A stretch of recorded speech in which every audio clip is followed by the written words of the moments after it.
A girl looks at herself in the mirror and wonders how this happened. When she woke up, she was in a completely different room than she had ever seen before. And when she looked in the mirror, it was a different person she wasn't used to seeing. Maybe this is that famous reincarnation she used to read about in mangas and novels. Did she die? She realizes she recognizes this face, but the body and age are a little different from what she remembers from the novel. She reincarnated into the body of Celine, the evil sister of the heroine from her favorite story, Love of the Goddess. Celine abused her position as the Duke's daughter and lived a life of extravagance after mistreating Adele, her sister, and also the heroine of the novel. In the story, she had a miserable death at the hands of the prince. She questions why she had to reincarnate as a villain, especially since she lived a very hard life in her previous one. She had fragile health since childhood, and because of that, she spent almost her entire life in bed, enduring pain and suffering. And the only thing that brought her joy was reading her novels. But now, reincarnated in the villain's body, she can at least move freely, since in her past life, she could barely walk. However, as she remembers that, she trips and falls. Maybe she needs to practice a little more before running. The maids are worried to know if she got hurt, and she notices, as she gets up, someone peeking through the door. A little girl with pink hair, Adele, the lovely protagonist. Unlike her sister Celine, Adele was always known for her stunning beauty and sweet personality. In the original novel, the story follows the heroine falling in love with Prince Louis, who was first in line to the throne, while her sister, now herself, also had feelings for Louis, which led to her mistreating Adele. She ends up joining the second prince, a dark mage, and together they hunt down both the heroine and Prince Louis. Theoretically, it was supposed to be a romance novel about two lovers living happily ever after overcoming great obstacles. Unfortunately, in the original story, the only one who dies is Celine, the character she reincarnated as. And honestly, if she had a sister like that, they'd probably be great friends. Especially since, in the original story, Celine only dies because she bullied her. But Adele is still just a kid, so maybe there's still time to turn things around and get a happier ending. Maybe if they become friends, she can completely avoid the death route, which would be great because she'd be doing two good things at once. 1, becoming friends with someone she thinks is amazing, and 2, avoiding her fated death. At first, she felt a bit sad for having reincarnated as the villain after everything she went through in her past life. But now she's very grateful to have received a healthy body, and with this body, she can eat and do whatever she wants. Because of that, she's going to do everything she can to seize this chance to live a happy life and experience things she could never experience in her past life. She then notices that the body she reincarnated into is a bit overweight, so she decides to go on a diet to achieve all the goals she has in this life. Determined, with her plan ready, she calls her sister Adele, who is still waiting by the door. Adele, shocked, since she always had a different impression of Celine, apologizes and runs away. And from her reaction, it seems like the bullying started in childhood and she's afraid of her sister, worried about this part of her mission, becoming friends with Adele. Days go by as she tries her best to greet her sister, but Adele always runs away in fear, and the maids always help to keep them apart. Our protagonist doesn't give up because, after all, she needs this to avoid the bad ending, death. So she decides on a new tactic. First, she'll focus on her health and her diet, so she starts going on runs during the day. Doing this, she realizes her body is really out of shape, and she can barely run much. Even so, she's grateful because she couldn't even do that in her past life's body. During one of her training runs, she ends up running into her sister and her stepmother, but both are clearly afraid of Celine, so she decides to ignore them and keep running. The Duke starts to notice this strange new habit of Celine, and the butler explains that she's been going on these runs every day for some time, but he doesn't know exactly why. Worried, the Duke asks if there's anything else she has changed, and the butler explains that she is also trying to have more contact with Adele, and that she frequently goes to her sister's room to greet her. The Duke becomes concerned that she might be bullying Adele again, but the butler confirms that she's not, that she's really just trying to talk. During dinner, all the maids are impressed because normally Miss Celine would eat 2 to 3 times more, and now she seems to be eating just a little. Seeing all of this, the Duke finally decides to ask what Celine is planning. Since she realizes that even the Duke doesn't have a good impression of her, she decides to seize this opportunity and show that she has really changed. So Celine puts on her best act and lets a few tears fall, saying she's really sorry for all the trouble she's caused up until now. She says she's finally realized her mistakes, and from now on, she's going to reflect on her actions and live up to the title of being the Duke's daughter. On top of that, she's going to do everything she can to get in shape and take better care of her appearance. Everyone is completely stunned, not knowing what to say. Then she adds that she needs to apologize to Adele for everything she's done and said, admitting she was just jealous of how sweet and loved Adele was by everyone, unlike herself. And she understands if Adele can't forgive her right now, but she hopes that one day she can be forgiven. The Duke, a bit surprised but not really moved by the situation, just says it's fine. She just needs to stay out of trouble. She takes the opportunity to thank him and asks if he can arrange a magic tutor for her, which shocks the maids even more, considering this is coming from someone who used to hate even looking at a book. The Duke agrees. She thanks him, says goodbye, and walks out of the room. A week later, she's still sticking to her morning training and starts to notice the results. Now she feels stronger and can run longer distances without getting so tired. Celine also noticed she's already lost 5 kilos, and at this pace, she'll hit her goal in no time. When she runs into Adele, she casually greets her, and for the first time, her sister actually replies. Touched, she realizes that maybe her heartfelt speech really did have some impact, and Adele's slowly starting to warm up to her. Celine notices Adele is all dressed up and asks if she's going somewhere. Adele says no, she just has a guest. The maid, trying to be protective, quickly steps between them and tells Adele they need to go, since the guest is waiting. Celine realizes it's probably someone important, and they clearly don't want her to find out who it is. A little upset but understanding, she decides to take a longer route on her run to avoid running into whoever might be there. Along the way, she comes across a cute black kitten, and she finds it so adorable that she stops to interact with it, since in her past life, due to her health condition, she couldn't even get close to an animal. The cat doesn't seem very friendly and scratches her hand to show her what she's getting into. Even so, she insists and decides to pick up the cat, which even starts to warm up to her a bit and licks her face. The two run happily through the garden until someone calls her name.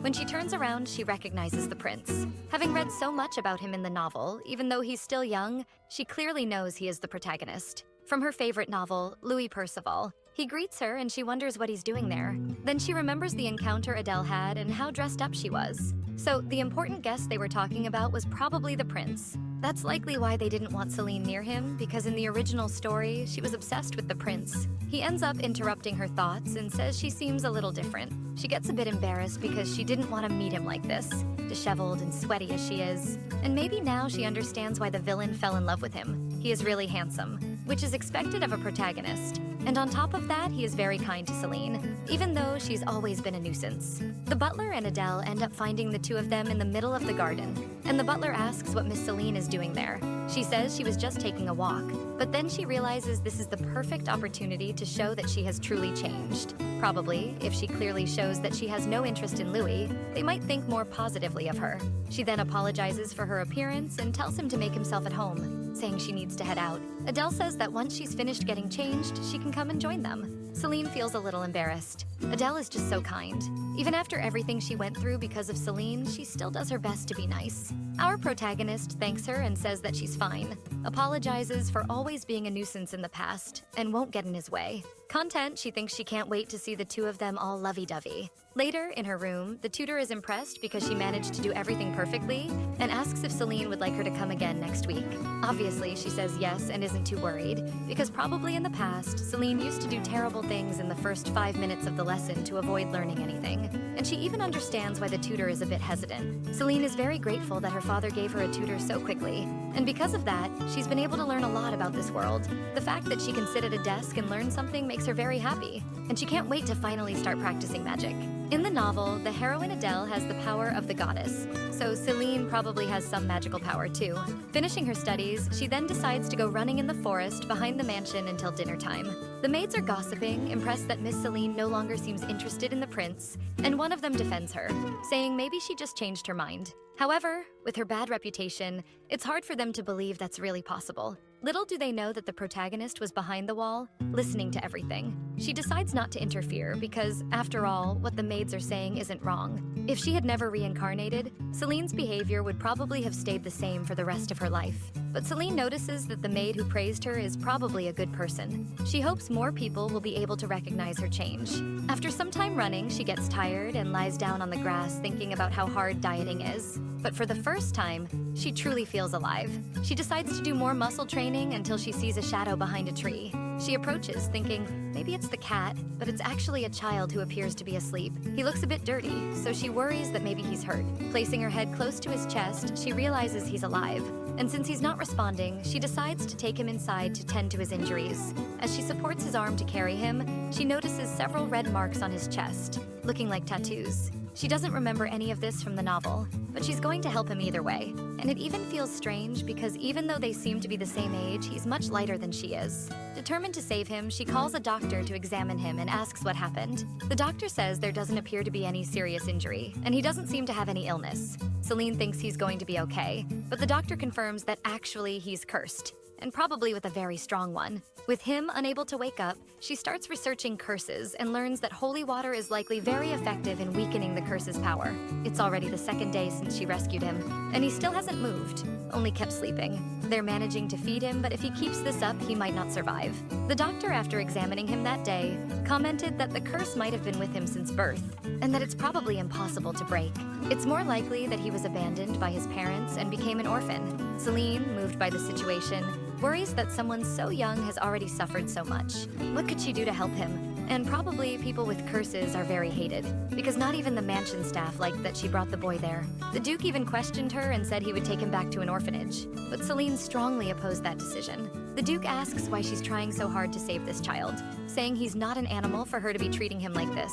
And she simply can't explain what she felt in her own skin, what she went through in her previous life while she was sick. In her past life, she had also been abandoned by her parents, and the only thing she could do was lie in bed waiting for death. That's why she doesn't want him to go through this alone. She assures the Duke that she won't cause any trouble, and that she herself will take care of the boy. And the Duke gives up arguing with her. The mansion's servants started spreading rumors that the curse was contagious, even though it wasn't. Some even said the curse would bring bad luck, and now everyone is trying to avoid her. By extension, she ended up suffering too, and everyone is being very cold toward her, but she is determined not to give up. And now, the next step is to get holy water to treat him. The protagonist decides to gather some clothes and accessories to sell and get money. Since she's a child, she asks her maids to do it and says she needs the money in cash. Since holy water is very rare and expensive, she can't just ask the Duke because she said she wouldn't cause any problems. Besides, she didn't even like Celine's previous style, so it was a reason to buy new clothes anyway. Returning to the boy's room, she notices he's moving a lot and has a fever. She changes his bandages, holds his hand, and asks him to hang in there, that soon she'll get the holy water. Because all the servants are avoiding him due to the curse and the rumors, she has to do all the work herself, changing his clothes and his bandages. Walking down the corridor, she ends up running into Adele, who is worried about what's going on and is surprised to see that she's taking care of the boy all by herself. Obviously, people would find that suspicious. After all, Celine was a spoiled and selfish child, so it was practically impossible for her to bring an orphan home and still take care of him. She doesn't go into much detail with her sister, just thanks her, and says they'll talk later. In the kitchen, everyone is amazed at how polite she is, which is different from her previous personality. And noticing the bucket is a bit heavy for her child-sized body, a maid helps her. This is Gina, the same maid who defended Celine to the others. Celine is moved that she helped, carried it all the way to the room, and asked her to leave the rest to her. But Gina says no, that she'll help her, it's no problem at all. Celine then asks if Gina isn't afraid of the curse, and she says no, because she knows it's not contagious. Finally, someone who doesn't follow rumors and uses common sense. Celine is touched that Gina is helping.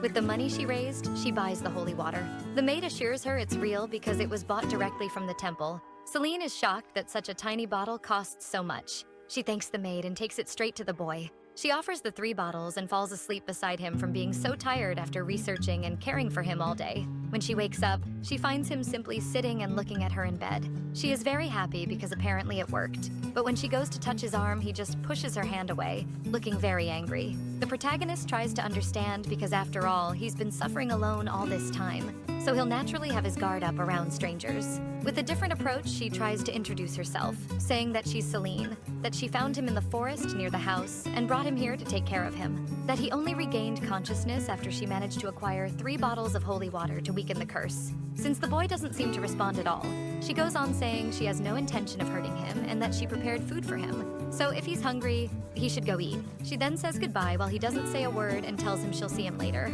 Leaving the room, the protagonist realizes it's the first time she's seen someone with such a cold look.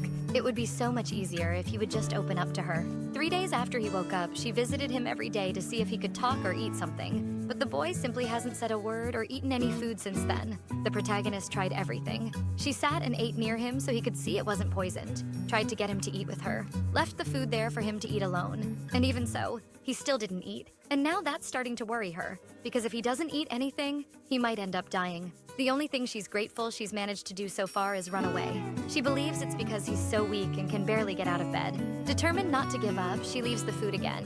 Leaves, comes back at lunchtime with some flowers to try to lighten the mood, but still nothing happens. And this continues for the next few days. She makes a point of apologizing to the kitchen staff because, after all, they're making food and the boy hasn't touched anything yet. But the servants ask her not to give up because he'll probably eat. As soon as he gets hungry, he'll want to touch the food. She wonders if maybe she's doing something wrong or forcing something she shouldn't. But remembering her old life, she thinks she would have liked if someone had done this for her. On the 5th day, the symptoms of the curse start to fade a little, but the doctor warned that his life would be in danger if he didn't eat. So she goes to his room again with a bowl, and when she tries to offer him some soup, he simply knocks the spoon away and it flies everywhere. Feeling helpless, she starts to cry, not knowing what to do, and apologizes to him for forcing him to do something he didn't want to. Unable to control herself, she runs out of the room so he won't see her crying. That same night, the boy gets up from his bed and finally starts walking around the house with difficulty until he hears a group of maids talking about Miss Celine's intentions. Why did she bring this cursed boy into the mansion? What were her true intentions? They also mention that she sold her accessories and her expensive dresses just to buy a bottle of holy water. That all of this is very strange. They can't believe Celine did all that to save someone she barely knows. Even though they don't believe in her kindness, maybe Gina was right and Celine really has changed. Hearing this, the boy decides to go back to the room he was staying in. The next morning, Celine, determined to go again, gets up to see if today she can get him to eat. After all, yesterday was a complete disaster. When she enters, she sees that he put on the clothes she had prepared for him, and he apologizes for what happened yesterday. She offers the food, placing it on the table in front of him, and wonders if she should stay or just go back to her room. But before she can decide, he starts moving toward it to finally have his first meal. Moved, she thanks him for finally eating. Back in the kitchen, she tells the servant that he finally ate 5 spoonfuls of food, that this is truly progress, and everyone celebrates with her. They start planning what kind of food they should prepare for the next meal so that he can digest it easily. During dinner at the mansion, everyone notices that Celine is way too excited, and before her father can comment about the orphan in the mansion, Celine tells them that for the first time he ate something, and even though it wasn't much, it was a big step. After that first day he ate, he's been eating more little by little and improving. Worried because he still looks very skinny, she thinks that maybe she could give him some of the fat from her own body. Her father is happy for her and asks why she hasn't spent any of her allowance this month. Celine says nothing has caught her interest, and her father reminds her that at the end of this month, they'll be meeting the first prince who will be throwing a garden party, and so she needs to prepare for the event. Adele says she doesn't know what she's going to wear and that she'll probably go shopping next week. Celine imagines that practically anything would look good on Adele, and without meaning to, she says out loud that she'd like to choose a dress for her sister. Realizing she really said that, she apologizes, but Adele is very happy and tells her to join her for the dress shopping. Touched that her sister accepted, Celine says it'll be a pleasure to buy a dress with her. Maybe only Adele has noticed that her sister Celine has changed for the better. In the room of the cursed boy, Celine brings him food while telling him about her day, especially about how she'll go shopping with her sister next week, and how happy that makes her, and how determined she is to lose weight to finally have a healthy body. And maybe she's already lost some during the time she's spent caring for the boy. She asks if he needs anything, like a toy, a book, but since he doesn't seem to respond, she then tries asking what his name is, and he answers only one word: Will. Our protagonist is very happy because it finally seems like there's some progress. At least now she knows his name, and maybe they can get to know each other better. Meanwhile, at the royal palace, it seems that Prince Louis is worried about whether Celine will attend his party. His servant says that clearly she will, whether she's invited or not, and Prince Louis wonders if maybe that's true, that the last time they saw each other, she didn't seem like the same person as before. Beautiful anxiety. On the long-awaited shopping day, Celine is excited because literally everything looks perfect on her sister, which even makes her excited and choose many dresses for Adele. Our heroine, who had a lot of money left over, decided that since Adele looks good in everything, she intends to spend it all on clothes and accessories for her dear sister. However, even though she finds Celine's initiative cute, Adele also decides to offer to choose something for her sister. After all, they will both attend the party and need to look beautiful. They spend the afternoon shopping, eating, and having fun like best friends. On the way back, Celine comments that she had a lot of fun with Adele today, and even bought a small small souvenir for Will, and she realized how close she became to her sister this afternoon. Adele, moved and emotional for finally connecting with Celine, begins to cry. The protagonist becomes worried after all. She has been behaving and trying to have the best relationship with her sister. But why is she crying? The pink-haired girl, very emotional, explains that she is very happy to be spending these moments with her sister, and that she always wanted them to be friends. The two hug while crying, and Celine realizes how much Adele must have suffered for keeping hopes in her, even after everything she had been through. The way home is long, and they end up calming down while holding hands. Celine then decides that she will be the best older sister anyone could have. When arriving home, Celine immediately goes to tell Will everything that happened and shows all the presents she brought for him. Clothes, toys, and even sweets. All because she didn't know what he might like. The boy doesn't seem to show much reaction, even after hearing how happy Celine was during the shopping and how she thought of him. But suddenly he says a few words, shyly thanking her for the gifts. 1 month later, Jenna is doing Celine's hair. She is now her new personal maid. Previously, Celine didn't have anyone in that role, precisely because she always caused trouble and drove everyone away. But now that she has changed, her father, 3 weeks ago, decided to assign Jenna to assist her. And it seems the two get along very well. After all this time training, Celine already looks much slimmer than before, but she still believes she can improve if she keeps working hard, especially because when she's near her sister, Adele, she feels she's still far from where she should be. In the last month, Celine has worked hard to build a friendship with both Adele and her stepmother, and she's been having afternoon tea in the garden whenever possible. Meanwhile, Will continues living at the mansion and is much more talkative now than he used to be, even though he seems to be better, and Celine continues visiting him every day. When he overexerts himself or takes long walks, he still runs a fever, so he remains mostly in his room. Even though their relationship has improved a lot, he still hasn't opened up about his past. So usually the conversations revolve around Celine's daily life and her telling him stories from her own life. Since she noticed he has a hard time with general knowledge, she decided to teach him about food, how to write, how to read. And now he follows her everywhere, even though some servants still don't accept him well. Because in the afternoon, Celine invites Will to take a walk in the garden. When they reach a tree full of mushrooms, Celine is impressed by the quantity. But Will warns her that those mushrooms, if eaten, can cause shortness of breath. She asks where he learned that, and he says he once tried to eat them when he was hungry and had that symptom. This makes Celine's heart ache, because the life he had before meeting her was clearly very harsh. Because of that, she impulsively hugs him and says she's going to protect him from everything from now on. Celine leaves him in his room and says goodbye, explaining that she still needs to go for a run as part of her diet plan. And he asks why. She reveals that actually she's doing all this because she feels fat. But surprisingly, Will says she's cute enough and doesn't need to lose weight. She gets super embarrassed because no one had ever said that to her. Not that she was good or cute. She thanks him and says that even so, she's going to keep working hard because one day she wants to fall in love and find her true prince. She also warns him that tomorrow she won't be able to visit because there will be a party at the palace, but that Jenna will stay with him all day, so he needs to behave. Celine mentions again that her sister Adele will probably look really adorable tomorrow. That's when Will asks if she likes Adele. She agrees. After all, Adele is the most important person in her life, and she says goodbye. Will is left alone thinking how nice it would be if that person were him. On the day of the palace party, Adele and Celine look beautiful in their new dresses. But Celine is a bit worried that her reputation in society might not be good. Some girls approach, trying to talk to Adele, but when they notice Celine, they don't seem very friendly. Usually when people see that she's present, they avoid even making eye contact, because she only causes trouble and mistreats Adele. For the first time, Celine realizes that she's truly hated, but since she's the Duke's daughter, no one says it directly to her. Wanting to avoid causing any trouble for Adele, she decides to step away. But before she can leave, her sister grabs her arm and says she's really happy that they're getting to spend time together. Everyone is shocked by Adele's reaction, but before anyone can say or comment anything, the prince appears to greet the two of them. Celine is impressed by how handsome he looks today, and when she realizes he's staring at her, she starts to feel insecure. Maybe that dress doesn't suit her, or maybe she looks ugly. However, the only thing that matters now is trying to leave some time alone for Louis and Adele. Before she can come up with an excuse, Adele says that her mother is calling her and politely excuses herself from the prince and Celine, saying they can talk freely.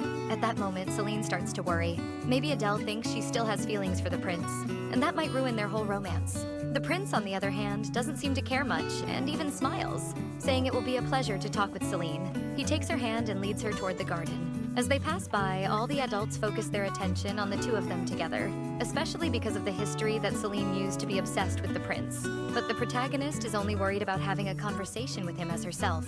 The one who breaks the silence is Louis, saying that everyone is very impressed with Celine's changes, and he wonders what made her change so much. Celine thanks him and says she's really been working hard to change, and it all happened because she realized that for a long time she was a selfish and awful person. She hesitates a little because, after all, she can't really tell him the reason she changed, that she reincarnated into Celine's body. But she simply says that before, she took too much advantage of her position as a noble to do literally whatever she wanted. And beyond that, she was extremely jealous of her perfect sister. She even asks the prince if he didn't think she was a despicable person before, but that now she's doing her best not to cause any more problems. The prince says she doesn't need to worry because he himself never thought of her as a problem. She's surprised because, just like Adele, Louis is also a very generous person, and it makes her want them to end up together. Louis comments that in a conversation with the Duke mentioned that Celine was studying about the country and also practicing magic, that it was amazing and honorable of her. Celine is touched because she never thought her father would speak well of her,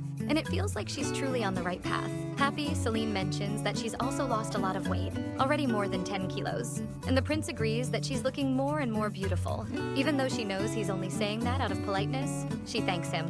They continue talking for a few hours until the prince says they should return to the party hall soon, but that he's really happy to have talked so much with her. Celine is amazed by how easy it is to talk to him. As they say goodbye, the prince asks if he can visit her again at her mansion, and of course she misinterprets it, thinking he wants to see Adele and is just using this as an excuse. She agrees and says he can come whenever he wants. Back with her sister at the banquet, Celine celebrates because in the future, it's actually Louis who kills Celine. So if she becomes his friend, he probably won't kill her. After the banquet, a few days later, Celine, Will, and Adele are having tea, and she worries because she wasn't able to make any friends during the banquet. Since people's impression of her is so bad, just changing a little wasn't enough for others to approach her. Adele encourages her, saying that next time she will definitely be able to talk with more people and make friends, that Adele will do everything she can to help her. And Celine says it would be really nice if Will could make some friends too, but he says he doesn't need any, because the only person he needs is Celine. She finds that super cute, but also a little obsessive. Celine then says that she treats Will like her little brother and that she loves him very much, just like she also loves her sister, Adele.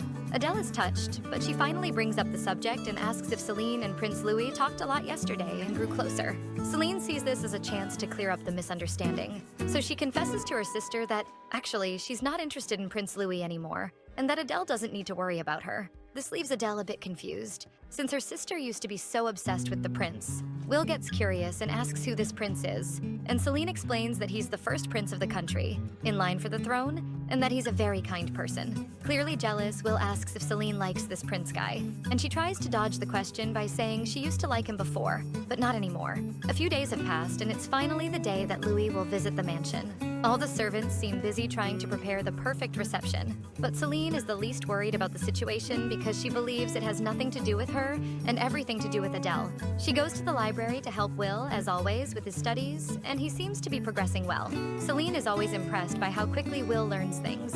He's really very smart, and he's already looking much healthier than before. She notices that Will is staring out the window, and when she checks, she sees it's the prince who has arrived. Will comments that the prince is completely different from him, but before their conversation can continue, a maid knocks on the door with a message that the Duke has ordered Celine to join the prince for afternoon tea.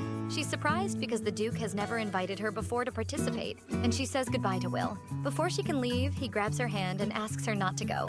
Even though Celine assures Will that she'll be right back, he simply lets go of her hand, and she realizes this is the first time he's rebelled and hasn't done what she said. She really would like to stay, especially since he's looking like a sad little puppy, but she simply can't refuse her father, who is the Duke and the prince of the country. Holding Will's arms, she tells him there's no way around it. She really has to go, but she'll come back soon, and this clearly upsets him, making him think she's only going because of the prince. In the room where tea is being served, Celine is doing her best to return to Will as soon as possible, but both Prince Louis and Adele keep talking directly to her. This makes it harder for her to slip away unnoticed. Finally, she realizes that, according to the novel, these two were supposed to be starting to develop a relationship or at least show interest in one another. But what she sees is that both of them have a genuine interest in her and don't seem to be making much romantic progress between themselves. Tired of the situation, she says she really needs to go. Confused, the prince asks if she has something to do do, and Adele asks if she's going to see Will. Since the prince doesn't know Will, Adele explains that he's a boy Celine found in the forest and that she's been taking care of him ever since. However, the prince doesn't understand why Celine is spending her time taking care of someone she barely knows. Wouldn't it be easier to just leave him in an orphanage? Celine tries to explain that she's taking care of him because she was the one who brought him to the mansion. Even though Prince Louis is kind, she can't just tell him that Will is cursed because she knows how people react to that. Adele comments on how close the two are, and sparks Louis's curiosity about meeting Will too. Because of Will's reaction when she mentioned Prince Louis before, she really doesn't want them to meet and tries to come up with an excuse, saying she'll introduce them next time. As days go by, Prince Louis starts visiting the mansion more frequently, even on days when her sister Adele isn't home. After saying goodbye to the prince once again, she starts wondering why he keeps coming back to visit the Duke's mansion so often. The butler who's there with her says it might be because the king ordered him to find a bride, since recently the aristocrats have been gaining too much power, so he urgently needs to find someone to marry and eventually inherit the country.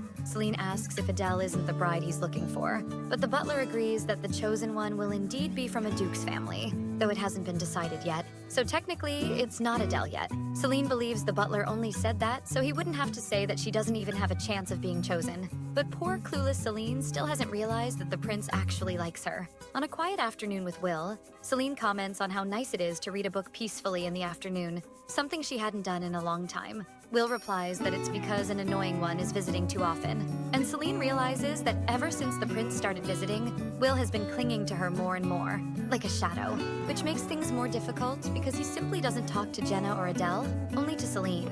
Even though she wants him to interact with others, she doesn't want to push him to do it against his will, so she decides to take things slowly. They decide to take a walk in the garden and notice how large the flowers have already grown, probably due to the arrival of spring, thinking that maybe Will might really like flowers, and who knows, maybe even become the mansion's gardener in the future? Celine asks what he likes, and he simply answers, Celine, a little embarrassed since that wasn't exactly what she was asking.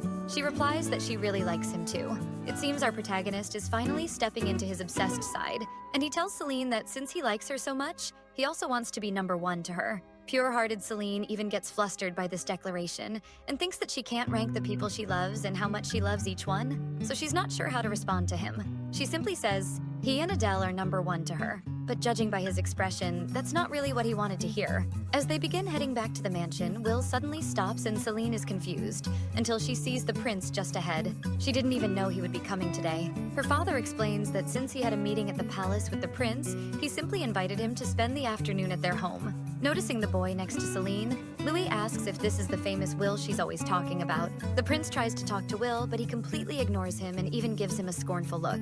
Sensing the hostility, Celine tries to step in so things don't get worse. She tries to play it off by saying Will is very shy, but the prince says that he's the one in the wrong. After all, he showed up out of nowhere without warning. Feeling Will gripping her sleeve and trembling, Celine apologizes and says he isn't feeling very well and excuses herself. In the mansion's hallway, Celine tries to understand what Will is going through, but Will can't answer. He can only think about the people who hated him, the people who abandoned him until now, and how he can't forgive any of them. Hugging him, Celine tries to calm him down, worried that something triggered all the trauma he suffered in his life.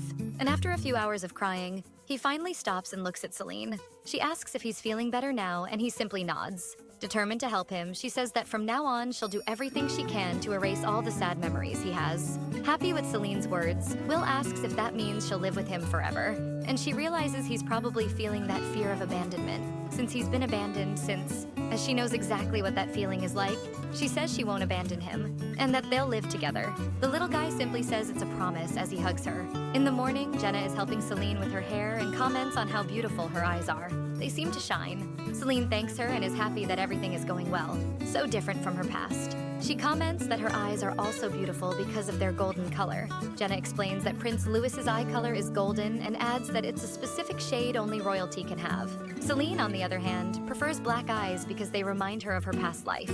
They bring a sense of nostalgia. Completing her daily routine of studying, training magic, Celine truly appreciates her free time spent with Will and Adele. She realizes these peaceful days are really nice and she wishes they could stay that way. However, as it's written in the story, in the future the protagonists will have trouble with the villain. That's why she needs to keep an eye on the villain, since he is the second prince and also the final boss of the novel. Born with a curse, the second prince was ordered to be killed by his own father, the king, but with the help of his nanny, he managed to escape.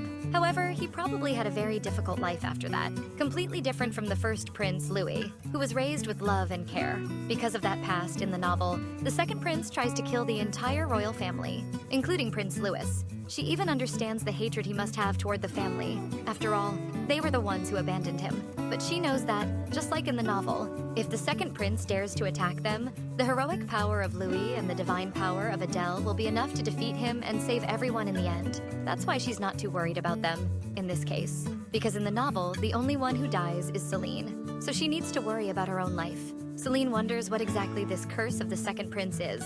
Is it similar to the one Will has? Maybe he suffers more, maybe less than Will. She then decides to ask Will how he's been feeling lately, and he simply replies that he's fine. But since he hesitated, she wonders if he's hiding something. And he promises that he's really fine, that he's not hiding anything from her. Upon returning to the mansion, they say goodbye, and Will says he's tired and going to sleep. Meanwhile, Adele and Celine decide to play a card game before dinner.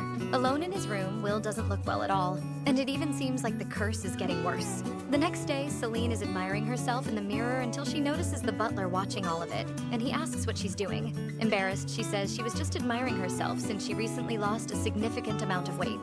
So, she was looking to see how her body had changed. Since she created this plan, she hasn't skipped a single day.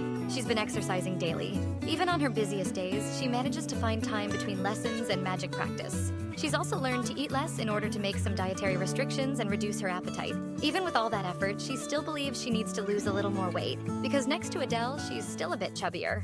Celine asks the butler if he knows any tips for losing weight, and he says that lately people have been talking about horseback riding or sword training being exercises that burn a lot of fat. The next day, Celine finally hosts her first tea party. Since she had mentioned to her stepmother that she'd like to make new friends, it was suggested that she throw a tea party for young ladies her age. Because it was her stepmother who selected the guests, Celine wasn't very comfortable, and the girls didn't seem interested in talking either. She tries to understand that it's because of Celine's past, but she believes she has improved a lot, so maybe something will change.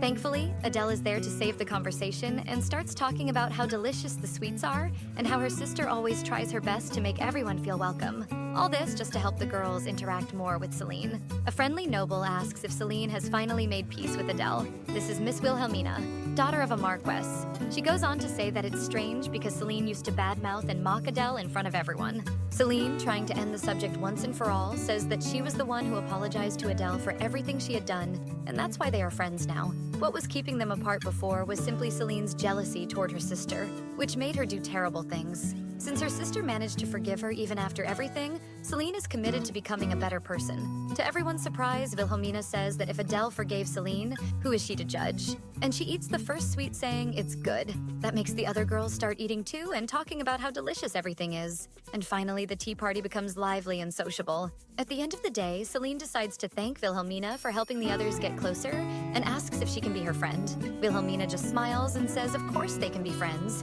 and that she'll visit more often from now on. During dinner, Celine happily tells her parents that she finally made her first friend, and obviously, it was all thanks to Adele. It seems like things are getting better. Even her father is impressed with her grades and with the praise from her tutors. Will has also started working to help out, and over the last month, he's been assisting the gardener from time to time. And even the gardener is praising how helpful Will is. Of course, he's doing everything to please Celine, the person he likes the most. As for our protagonist, she is increasingly grateful for having reincarnated into a healthy body, learned how to make new friends, and experienced family love. But of course, this won't last forever. A few days later, Adele is admiring the flower she received from Will, since it was the first gift he ever gave her. She even prepared a powerful enchantment to preserve the flower for a longer time. Seeing how happy she looks, Will asks if she'd be even happier if he gave her more gifts. And she says that even though gifts do make her happy, what would make her even happier is seeing him live a happy and healthy life. He is left speechless with a somewhat confused expression. Celine notices his reaction and asks if everything is all right. He simply holds her arm and says it's nothing. However, she noticed that lately he's been acting a little different from usual. He constantly says he's fine, but he's eating less and less.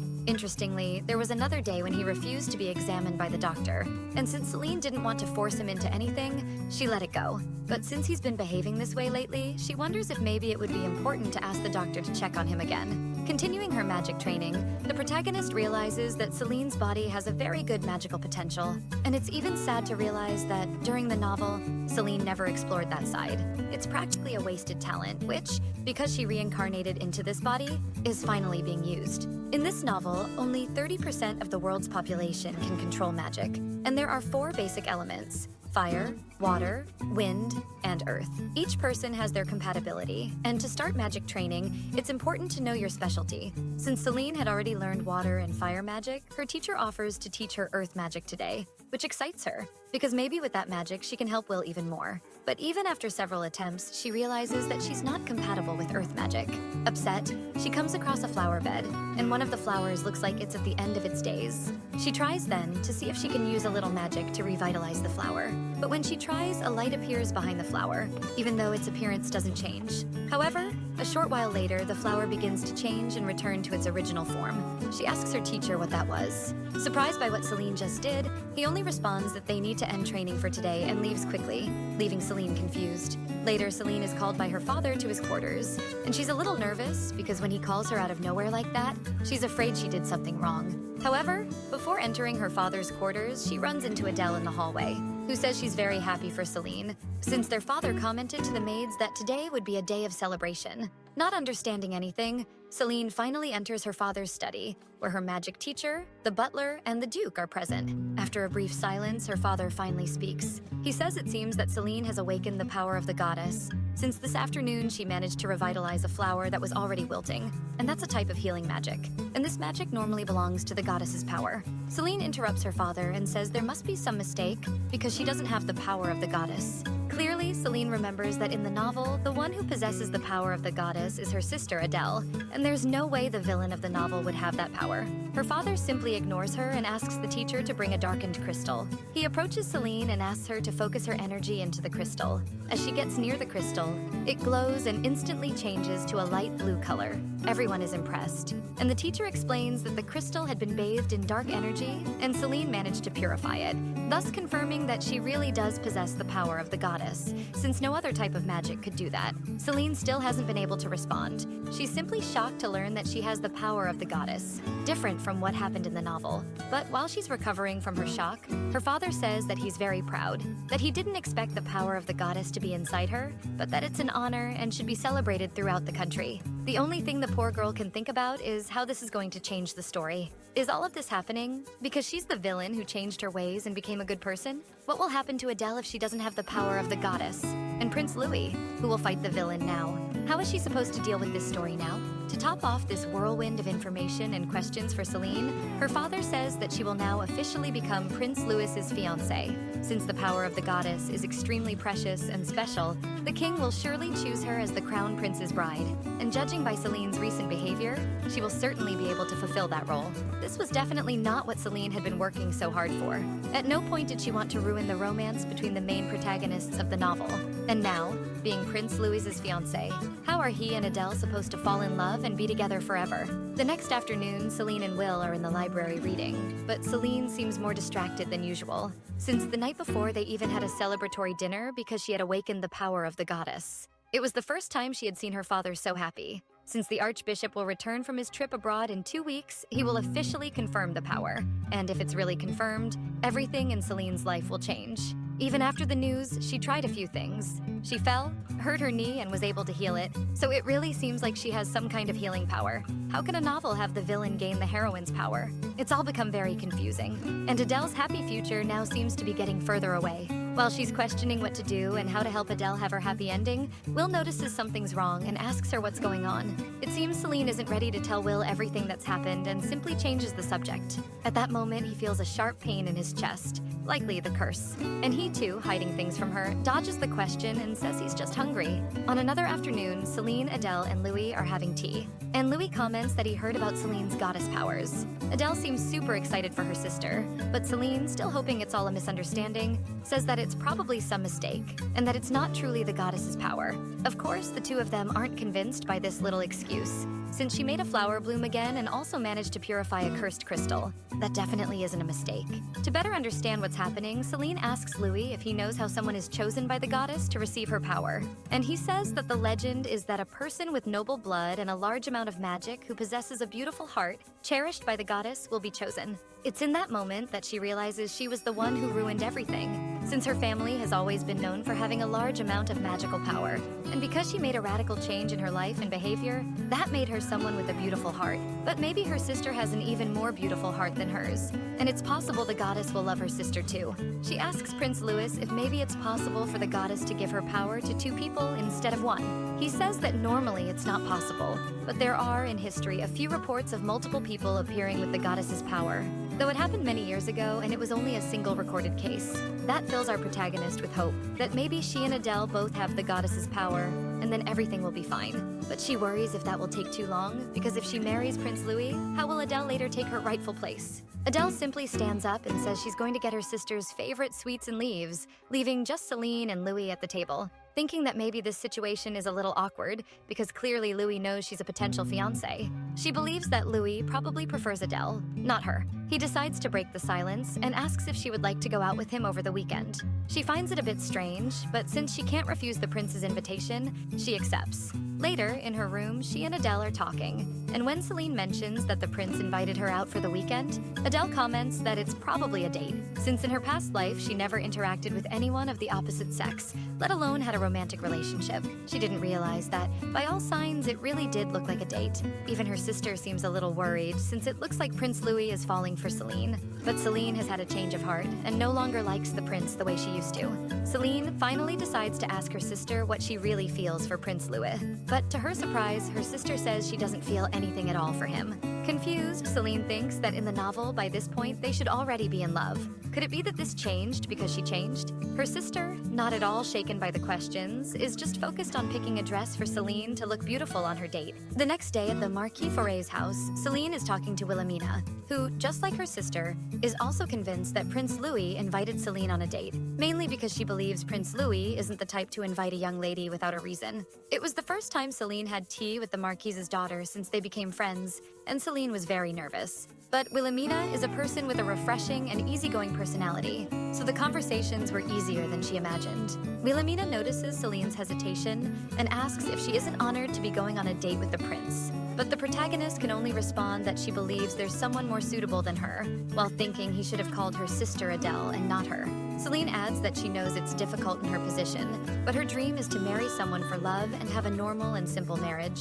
Wilhelmina is shocked by this side of Celine and comments that she is cuter than she imagined. Even though nobles usually marry for political reasons, there are indeed some who marry truly for love, so it's possible that Celine could do the same, especially since her own father was one of those cases. Right after the Duke's former wife died in childbirth, Celine's mother, he fell in love with his current wife and had Adele. That's exactly why Celine didn't like them. Wilhelmina says she'll be rooting for her friend to find someone she loves and get married. It seems the two got quite a bit closer that day. Finally, the day of the date arrived. Celine was clearly nervous while her maid helped her get ready. After finishing, Jenna says how beautiful Celine looks, but the protagonist only asks Jenna to follow the plan as soon as Will gets distracted. A few days ago, worried about Will's health, Celine called the doctor twice, but Will refused to be examined and just locked himself in his room. And that's why today she needs the doctor to examine him, because she's getting really worried about his health and whether the curse has gotten worse. She would really like to be by his side at this moment, but her worry won't let her wait any longer just to be present, so it has to be today. She says goodbye to Jenna and heads to her date. Later, Louis and Celine are having dinner while talking about the amazing opera they just watched. Prince Louis came to pick her up at the mansion, they watched an opera at the theater, and now they are having dinner at a fancy restaurant. The prince is clearly a true gentleman, and thanks to his meticulous attention to detail, Celine is managing to enjoy herself a lot. Louis asks if Celine is prepared for the test day at the temple, which will happen in 2 days. Celine says she's a little nervous because she hasn't used the goddess's power since the last test. But the truth is, starting tomorrow, Celine will be staying at the temple to have her power tested, and that's why she's doing her best to pretend she's unable to use the goddess's power. But maybe that won't be enough to fool the archbishop, since he's well known for his special powers. And that's making her very nervous because she doesn't see how she'll be able to avoid this situation. She even researched more about the goddess's powers, but all she could find was that the power can purify dark magic and heal wounds. The healing magic, apparently, can only be used if you let your mana flow while praying for the wounds to be healed. Louis interrupts her thoughts, asking if Celine would like more bread, but she declines, saying she's still on a diet. At that moment, Louis says, exactly like Will, that Celine is cute the way she is and doesn't need to be dieting. For the first time, she realizes that they actually look quite similar in appearance, even though their hair and eye colors are practically opposites. Celine thanks him, but she still believes Louis only said that out of politeness. Since the prince wants to be a gentleman, he prefers not to stay with Celine too late so the Duke doesn't get annoyed and decides to say goodbye. But before Celine gets into the carriage, she notices a boy fallen and crying in the street. Quickly, she goes to ask if the boy is okay and sees that he scraped his knee. She looks around and, yep folks, our protagonist seems slower than we imagined. She simply decided to heal the boy's wound with the power of the goddess. My god.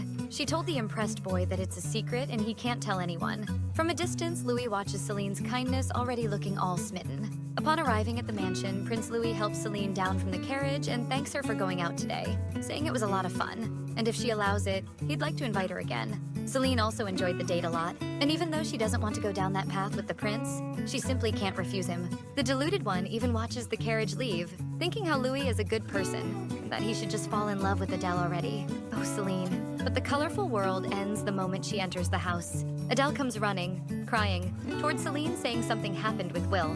She runs to the room to see, and apparently the curse has returned and he's once again in a deep sleep, suffering with pain and fever. The doctor explains that even if he seemed fine on other days, it's very hard to predict the progression of a curse, especially one as strong as Will's. He probably had been suffering in silence as the symptoms advanced. Celine asks if it would be possible to improve him again if she buys more holy water, but the doctor says the holy water will only ease the symptoms. And with the curse worsening like this, he doesn't believe it'll have much effect. He probably thinks there's nothing else that can be done. Celine panics, afraid of what might happen to Will, and it's impressive that with the boy who scraped his knee, she didn't think twice about using her power. But with Will, she simply forgot she has purification and healing powers. After a day since Will entered the worsened state of the curse, his condition really got worse, and he seems to be suffering more and more each day. Even though the doctor said it wouldn't work, Celine still tried giving him the holy water again, but it really didn't work. Not knowing what else to do, she remembers the doctor's words from yesterday. Curses aren't something you can fight against, so please don't blame yourself too much. But Celine can't just give up, especially because Will had been suffering in silence for who knows how long, and it breaks her heart not being able to help him. Jenna enters the room saying that Celine will have to go to the temple tomorrow, so the Duke asked her to get ready since it's something very important, and because Celine hasn't eaten anything since yesterday, Jenna is also very worried.